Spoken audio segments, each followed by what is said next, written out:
What's up guys, I'm Kel, Red Zone Rogue, and welcome to the 8th episode of the Grimm Alice Showdown. This is a weekly Force of Will show where I crack open a single pack of every set from the Grimm Cluster and the Alice Cluster. We will then determine what the best card is in every pack, and then pit them against each other to determine who is the winner of the Grimm Alice Showdown. Will it be the Grimm Cluster, or will it be the Alice Cluster? Last week, the Grimm Cluster took ahead, leading the Alice Cluster 4-3. Who will, well, not who will take the lead. Will Alice Cluster tie it up, or will Grimm maintain its lead? Remember guys, next week will be the grand finale. Will it be the Grimm Cluster, or will it be the Alice Cluster? So let's just kick it off doing the Grimm Cluster first because it is in the lead, and then we'll just move on to the Alice Cluster. I apologize in advance for the glare, but I'm trying a new lighting setup because basically I have to. And yeah, I hope you guys don't mind this glary area right here too much for the time being. Anyway, let's kick it off with the Crimson Moon's Fairy Tale. First up, we have Aesop, the Prince's Tutor.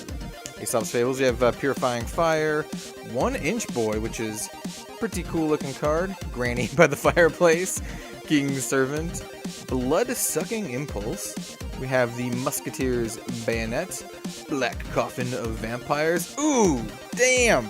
Dracula, the Mnemonic one. This was a huge hit back in the day. This is one of my favorite rulers in the entire game, and one of the reasons why I even picked up Force of Will to begin with. It was Dracula and Cthulhu's. I was like, God, this is so cool. What is this? Pale Moon? I don't care about any of these other cards. Dracula is the clear winner for me. He's awesome, man. He saw a lot of play back in the day. Doesn't really see play anymore, but he's really, really sweet. One of the rulers that I really would like to see ascended and made more competitive. So, yeah, Dracula, the Demonic one, aka Alucard, the Dark Noble, is our winner for this pack. Very sweet. Happy to get this guy. Next up, we have the Castle of Heaven and 2 Towers. First up, we have this really dopey-looking dolphin. I like it. We have Duel of Truth, which was made into a full-art promo. We have Seashore Fisherman, Heartless Tin Man, Joker Suit, March of Saints. This is actually a pretty good card. That's probably our forerunner right now. Realm of Pure Spirits, Summoning Art of Alhazred. We have a Magic Stone of Flame, and then we have a March Hare as the rare. Alright guys, so this pack was kind of a dud. There's not a whole lot of great cards. I mean, the Realm of Pure Spirits is pretty cool. March Hare is meh, to be honest. But I think I'm going to go with the March of Saints. In all honesty, none of these is going to win out over Dracula, and I doubt any of these cards are going to beat out any of these other packs. So I'm going to go with March of Saints because it's actually pretty cool. It's a spell chant for 1 of any and 1 light, and it says, Light Resonators you control gain plus 300/+0, and first strike until end of turn. If you control a Saint, they can't be blocked. Yeah, so this card is sweet if you have a Saint. It just makes all your dudes unblockable, and you can just smash in for the win out of nowhere. This card's actually really cool. I'm waiting for a day where this one sees a lot of play. It still hasn't seen quite a bit of play yet, but I think it has the potential. So yeah, March of Saints it is. Next up, we have the Moon Priestess Return. Alright, so we got a White Spirit, Black Miasma, Alibaba, the Earnest Worker, Acolyte of Darkness, Dark Shining Swordsman. I always like the art on that card. Spawn Blazer. Ooh, Stories Told in 1001 Nights. This card's sweet. It's gonna be really hard to beat this. Ho ho ho! No way! Holy fuck, guys. Holy fuck. So let's just take away everything else, because we got, at one point, the single most expensive card in Force of Will. We have the Cheshire Cat, the Grinning Revenant, misprint, no pants, full art. Holy shit, guys. Yeah, this is a little awkward because I don't think this is gonna be really hard to beat. I'm just gonna say that right now. Wow, I'm absolutely blown away. But let's continue on with the Millennia of Ages. Yeah, yeah.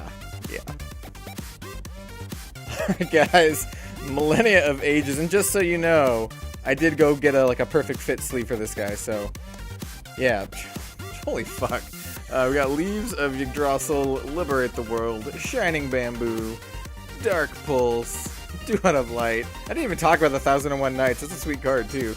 We have a Foil Wormhole, a Blazer the Awakener, Lumia the Saint of World Rebirth, and Grimm the Heroic King of Aspiration. Alright, so I'm going to pick Wormhole because it really doesn't matter what I pick from that pack. None of them are going to win, but Wormhole's actually pretty cool. It's a pretty unique ability, and I think it scales the more new cards come out. So it's a, you know, addition field Singularity, whatever the fuck Singularity means. I think I picked Wormhole before, but it costs 3 of any and 2 fire. It says, when this card enters your field, you may put a Resonator from your hand onto the field against Swiftness until end of turn, and end of turn, banish it. And then it does 1 and X, and you can rest it to put a Resonator with total cost X or less from your hand onto the field and against Swiftness until end of turn. So yeah, I mean, if they ever print some like crazy busted Resonator that costs like a million will to play, you can always just Wormhole it out, I guess. So yeah, I mean, it's got that. It's pretty cool. It reminds me a lot of Sneak Attack from Magic's Gathering, which is pretty sweet. It's its own deck in like some of the most competitive formats in Magic. So yeah, Wormhole's pretty cool. So yeah, it's my pick. I mean, it's certainly not going to beat the Cheshire Cat, but yeah. Alright, kicking off the Alice Cluster with the 7 Kings of the Lands.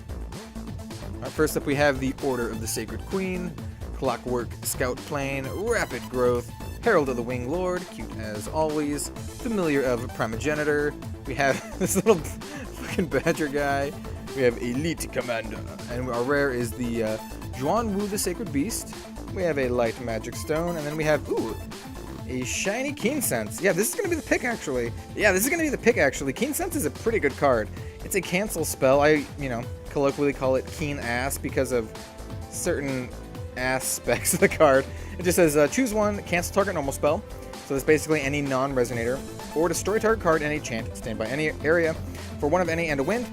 It's pretty good. It's like pretty good tech against chant standby stuff. It's pretty good tech against just stuff in general. I think this card's actually pretty good, and it does see some like fringe plan wanderers, so yeah. Next up we have the Twilight Wanderley. So the first card is the Shadow Assassin. And then we have the Drop of Yggdrasil, Send Back, Magic Matchstick, Pride of Knights, Spell Weaver Elf. We have Nimue the Fairy. And our rare is the Recollection of Dystopia. It's an alright chant. Ooh, Arthur Pendragon, King of the Round Table. Not a Galahad. So Arthur is going to be the clear winner. He's a very powerful Resonator. Some decks just can't stop him. If you ever play like Force of Will Cube, this is a guy that you're going to want to draft very highly. If you don't know what that is, then stay tuned. I do plan on doing a Force Will Cube video in the future, but I digress. Anyway, this guy is very powerful in a limited environment, and he's still very powerful against certain type of decks. He costs 3 of any and 2 light. He has a Knight of the Round Table. This card cannot be targeted by fire or darkness spells, so the best removal spells in the game. And it says, Resonators your opponent's control must attack this card if able. And it says, target Resonator gains 0 plus 800 until end of turn. So he can't be targeted, all your opponents do is have to attack him, and then you could like buff him up and make him huge, and they still have to attack him, and yeah. He's really sweet. He's just a giant wall. Also, he looks pretty awesome, so yeah, it's got that going for it too. Next up, we have the Moonlit Savior. Alright, so we got Kaguya's Premonition, the Infernal Spirit of Vel Solvaria, the Executioner, Magic Conductor's Baton, which is ridiculous for some combo shenanigans. Jeez, words are hard. Holy Moon of Pure Knights, Fallen Hero, Artorias of the Abyss. We have Kujata, Sacred Ox. This is the rare. We have a shiny Darkness Magic Stone, and then a World Tree Protector. So, out of all the cards in this pack, once again, this is the only one that sees play, and it sees play in a number of decks, mostly the Nine-Tailed Fox, both in Wanderer and in New Frontiers, though it's going to be rotating out soon. But I think this card's actually pretty sweet.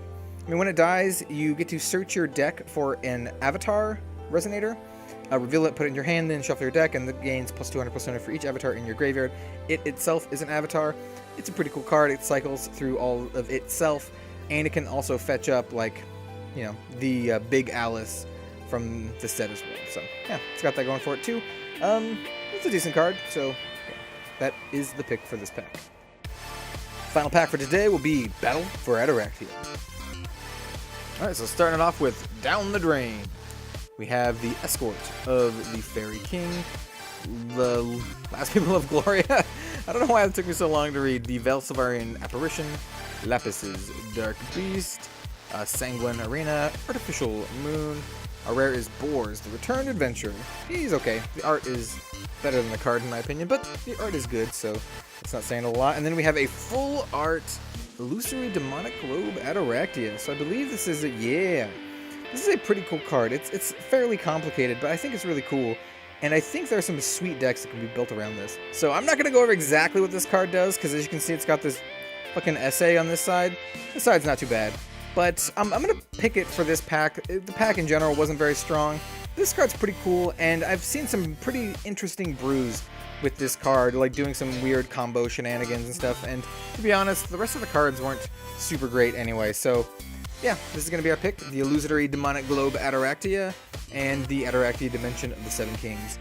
So yeah, pretty sweet. So I'm not going to beat around the bush too much, guys. This Cheshire Cat, the Grading Remnant, is easily the best pick. It's one of the best cards in the entire game, and the other cards weren't so great. I mean, Arthur's pretty good, Keen Sense is pretty good, Dracula's one of my favorite cards of all time, but holy fuck, we got the Misprint No Pants Booty Cat. This is nuts. I was expecting to get a Booty Cat from the Castle of Heaven and Two Towers, but getting this one just fucking blew my mind. Like, absolutely blew my mind. I've never even seen one of these in person, so yeah, this is easily the pick. And it's funny because all the other packs weren't so great. It's like a bunch of dud packs and then just this one super dank-ass pack.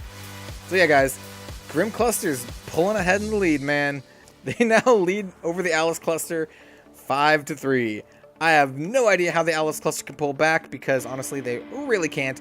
But stick around for the grand finale in the next episode. We're going to see what the best card is overall that we picked.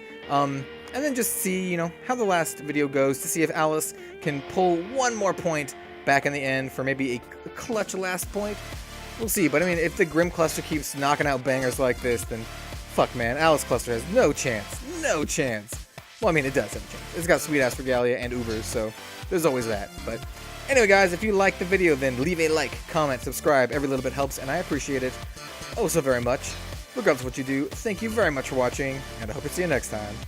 Have a good one, all, and I will see you later.